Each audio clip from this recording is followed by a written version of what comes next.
биыл қай жыл? Әже, биыл барыс жылы. Я, дұрыс айтасың. Барыс жылы күшті, алғаннан қайтпайтын жануар. Барыс жылы кейбіреуі жолбарыс жылы деп атайды. Барыс жылы елімізге тыныштық, берекелі жыл болсын. Әже, мен зооника атауын білемін. Сен олар туралы хикаяны білесің бе? Жоқ, әже, айтып бермесін. Онда, құлыным, жайғасып, дұрыстап тыңда. Ертеден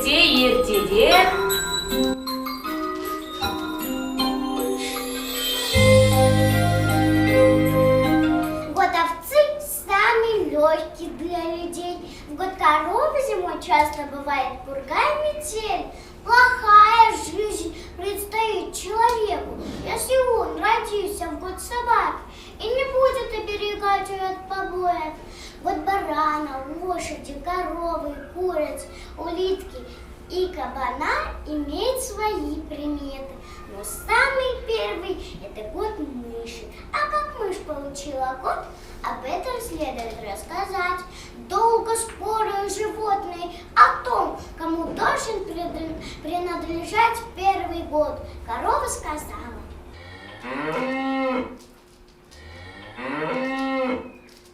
я даю человеку молоко, мясо, шкуру, и мне все по праву принадлежит первый год.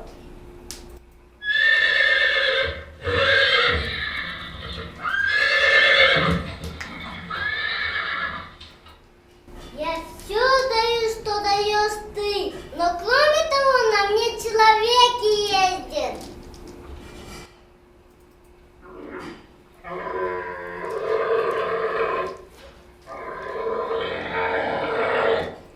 Ну ты неженка, разве можно равнять твою силу с моей? Положи половину на тебя моей поклажи, ты упадешь и застонешь. Пищу ты тоже барствуешь. Тебе нужно кормить хорошим сеном, овсо и поить ключевой водой. А я ем колючки и могу несколько дней обходиться без воды. Мое молоко тоже вкусное, мясо годно для еды и шкура крепка. Но баран растолкал всех своим крепким лбом.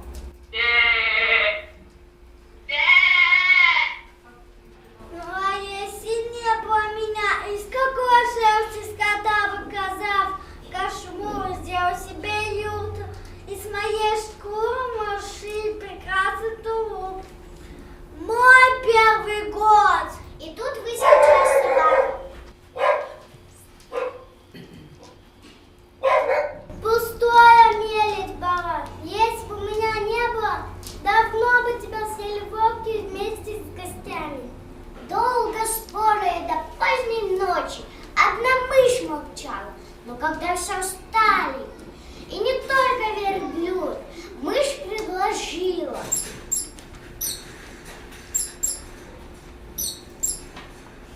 кто первым увидит восход солнца, тот и получит первый год. Все обрадовались, все ставили верблюд. Он надеялся на свой высокий рост. Вот все повернулись к востоку и стали ждать. Мышь стояла рядом с верблюдом. Неужели ты, глупышка, надеешься первого увидеть солнце? Усмехнулся верблюд. Утро вечером мудрее. Я всех выше, и я первый увижу восход. Хвалился верблюд. Перед рассветом все стали внимательно смотреть вдаль. И вдруг раньше всех закричала мышь: солнце, солнце!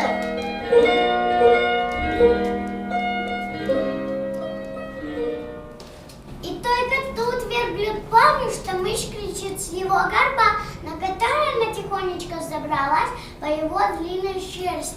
Верблюд сбросил ее и накрыл ступней. Но маленькая хитрая мышь из-под ступни нырнула в кучу залып.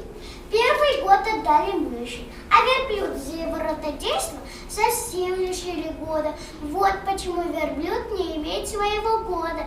И как увидит кучу золы, начинает по ней кататься. Он все еще надеется растоптать ненавистную мышь и взять себе первый год.